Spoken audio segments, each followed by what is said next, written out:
மீன்காரங்க அன்னபூர்ணி கிட்ட சொல்றாங்க, இந்த விலைக்கு எங்கேயும் கிடைக்காதுமா, நான் குறைச்சுதான் உங்களுக்கு போடுறேன். அன்னபூர்ணி சொல்றாங்க, 10 ரூபாய குறைச்சிட்டு என்னமோ சொத்தை எழுதி கொடுத்த மாதிரி சொல்லிக்கிட்டு இருக்கா. மீன்காரம்மா சொல்றாங்க, இதுக்கு மேல நான் குறைச்சேன்னா வெறுங்கையோட தான் வீட்டுக்கு திரும்புவேன்.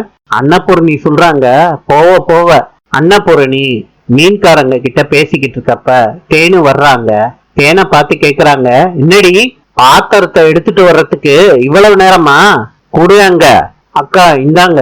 மீனாட்சி சொல்றாங்க, அக்கா அந்த சுறா வேணாங்க்கா.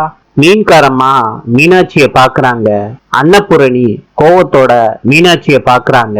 மீனாட்சி கிட்ட கேக்குறாங்க, நான் என்ன கடல்ல இருக்க திமிங்கலத்தையா வாங்குறேன்? சொராவை தானே வாங்குறேன். அதுக்கு இல்ல பாட்டி, இன்னைக்கு சொரா வேண்டாம், வேற மீன் வாங்கிக்கலாமா? மீனாட்சி, ஏன் நீ சுறா சாப்பிட மாட்டியா? திங்கணும்னு நினைச்சா திங்க வேண்டியதுதான். அதுக்கு இல்ல பாட்டி, இந்த சொரா கொஞ்சம்.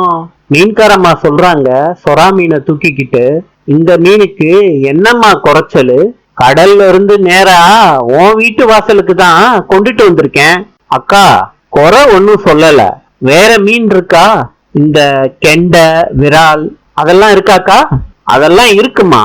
இந்த சொராவை அடிச்சுக்க முடியாது, புட்டு வச்சு சாப்பிட்டேன்னு வச்சுக்கோ, சோத்து சட்டியே காலி ஆயிரும். பாட்டி, சொரா குழம்புக்கு நல்லா இருக்காது.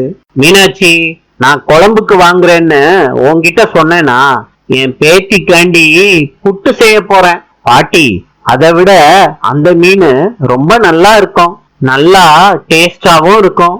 தேவி கேக்குறாங்க, அம்மாச்சி சுறாவை பார்த்த உடனே எதுக்கு மீனாட்சி இப்படி பதறா?